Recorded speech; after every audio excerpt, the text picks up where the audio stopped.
ಅಪ್ಪಾಜಿ ಅಣ್ಣಾವರ ಬಗ್ಗೆ ಮಾತನಾಡ್ತಾ ಹೋದರೆ ನಮಗೆ ವರ್ಷಗಳು ಸಾಲದು. ನೀವು ಹೇಳಿದಾಗ ಅವರೊಬ್ಬರು ಗ್ರಂಥನೇ ನಿಜಕ್ಕೂ.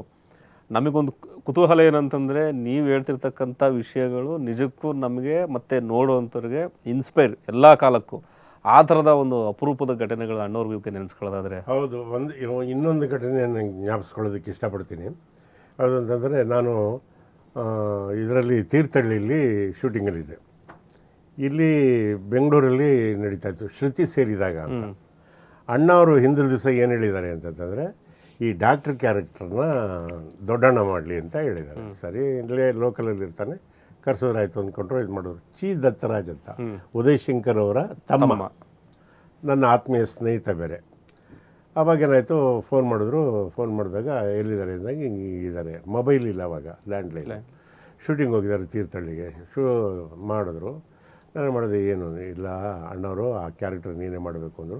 ಶೂಟಿಂಗ್ ಮುಗೀತಂತಲ್ಲ, ಬಂದ್ಬಿಡು. ನಾನು ಹೆಂಗೆ ಹೊರಟ್ರೂ ಏನಾಗುತ್ತೆ ಅಂದರೆ, ಬೆಳಿಗ್ಗೆ ಅರ್ಲಿ ಮಾರ್ನಿಂಗ್ ಹೊರಡಬೇಕು. ಅರ್ಲಿ ಮಾರ್ನಿಂಗ್ ಹೊರಟ್ರೆ ಮಧ್ಯಾಹ್ನ ಆಗುತ್ತೆ. ಅಣ್ಣವರು ಶಿಸ್ತಿನ ಸಿಪಾಯಿ ಇದ್ದಂಗೆ, ಯಾವುದೇ ಕಾರಣಕ್ಕೆ ಟೈಮ್ ವೇಸ್ಟ್ ಮಾಡಲ್ಲ. ಅಣ್ಣವ್ರನ್ನ ಕಾಯ್ಸೋಕ್ಕೆ ನಂಗೆ ಇಷ್ಟ ಇಲ್ಲ, ದಯವಿಟ್ಟು ಬೇರೆ ಯಾರನ್ನಾರು ಮಾಡ್ಕೊಳ್ಳಿ, ಹೆಂಗೆ ಅಂತ ಇದು ಮಾಡಿದೆ.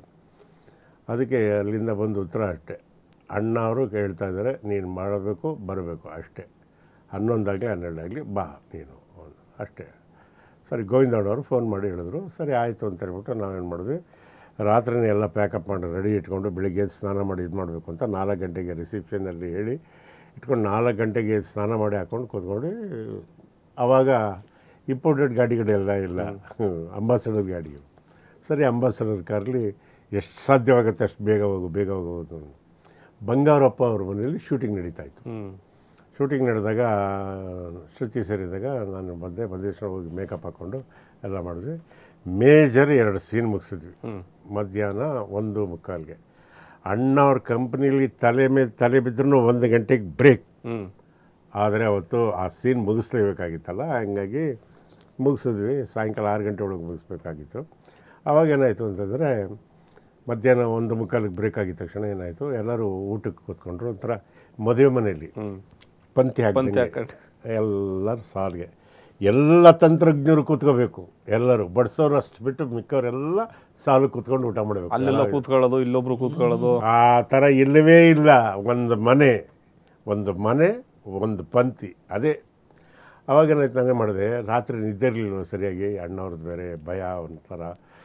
ಸರಿ, ಹೋಗಿ ದಿವಾನ ಇತ್ತು ಹಿಂಗೆ, ಆ ದಿವಾನ ಮೇಲೆ ನಾನು ಮಲ್ಕೊಂಬಿಟ್ಟೆ. ಆ ಕಡೆ ಒಂದು 4 ಚೇರ್ ಇತ್ತು, ಕೆಳಗಡೆ ಕಾರ್ಪೆಟ್ಟು ಎಲ್ಲ ಇತ್ತು. ಹೋಗಿ ಮಲ್ಕೊಂಬಿಟ್ಟೆ. ಮಲ್ಕೊಂಡಾಗ ಏನಾಯಿತು, 2:15 2:45 ಆಯಿತು. ಪ್ರಕಾಶ್ ಅಂತ ಅಸೋಸಿಯೇಟ್ ಡೈರೆಕ್ಟ್ರು ನನ್ನ ಎಬ್ಬಿಸೋಕ್ಕೆ ಬಂದ. ಅನ್ನೋದೊಂದು ಶಬ್ದ ಕೇಳಿಸ್ತು. ನಾನೇನು ಮಾಡಿದೆ, ಯಾರು ಹಿಂಗಂದ್ರಲ್ಲ. ಅವನು ಪ್ರಕಾಶ್ ನೋಡ್ತೀನಿ, ಅಣ್ಣವರು ಹಿಂಗೆ ಕೈ ಇಟ್ಕೊಂಡು ಹಿಂಗೆ ಮಲಗಿದ್ರು ಕೆಳಗಡೆ. ನನಗೆ ಶಾಕ್ ಆಗಿಬಿಡ್ತು. ಕೆಳಗಡೆ ಅಣ್ಣವರು ಕಾರ್ಪೆಟ್ ಮಲಗೋವ್ರಿಗೆ, ನಾನು ಮೇಲ್ಗಡೆ ಎದ್ದು ಕೂತ್ಕೊಂಡೆ.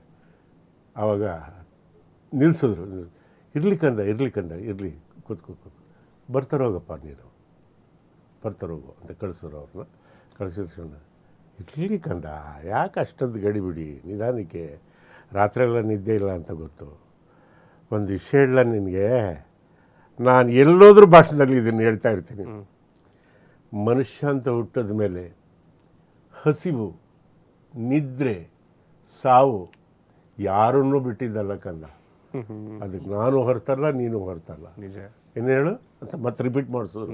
ಹಸಿವು, ನಿದ್ದೆ, ಸಾವು ಯಾವ ಜೀವಿನೂ ಬಿಟ್ಟಿಲ್ಲ. ಕರೆಕ್ಟಾ? ಎಂತ ತಿಳ್ಕೊಂಡಾಗಾಯಿತು ಅಂತಂದರೆ, ಅದಕ್ಕೇನೆ ಸರ್, ನಿಮಗೆ ಇನ್ನೊಂದು ವಿಷಯ ಹೇಳ್ತೀನಿ. ನಾವು ಏನೋ ಜನ್ಮಾಂತರದಲ್ಲಿ ಒಳ್ಳೇದು ಮಾಡಿದ್ದೀವಿ. ಒಳ್ಳೆ ಸತ್ಸಂಗ ಸಿಗಬೇಕಾದ್ರೂ, ಒಳ್ಳೆ ಹೆಂಡತಿ ಸಿಗಬೇಕಾದ್ರೂ, ಒಳ್ಳೆ ಸ್ನೇಹಿತರು ಸಿಗಬೇಕಾದ್ರು, ಒಳ್ಳೆ ನೆರೆಯವರೇ ಸಿಗಬೇಕಾದ್ರೂ, ಒಳ್ಳೆ ಊರು ಸಿಗಬೇಕಾದ್ರೂ ಜನ್ಮಾಂತರದ ಪುಣ್ಯ ಇರಲೇಬೇಕು. ದೇವರೆಲ್ಲ ಕೊಟ್ಟು ಯಾವುದೋ ಒಂದು ಕಡೆ ಫೀಸ್ ಕಿತ್ತಾಕ್ಬಿಟ್ಟಿರ್ತಾನೆ. ನಮ್ಮ ಜೀವನದಲ್ಲಿ ಏನೂ ಆಗಲಿಲ್ಲ ಸರ್, ಸಾಕು, ಮಲಗಿದ ತಕ್ಷಣ ನಿದ್ದೆ ಬರುತ್ತೆ, ಇರೋ ಜಾಗಕ್ಕೆ ಒಂದು ಮುದ್ದೆ ಸಿಗುತ್ತೆ, ಅದಕ್ಕಿಂತಲೂ ಪುಣ್ಯ ಇನ್ನೇನು ಬೇಕು ಸರ್.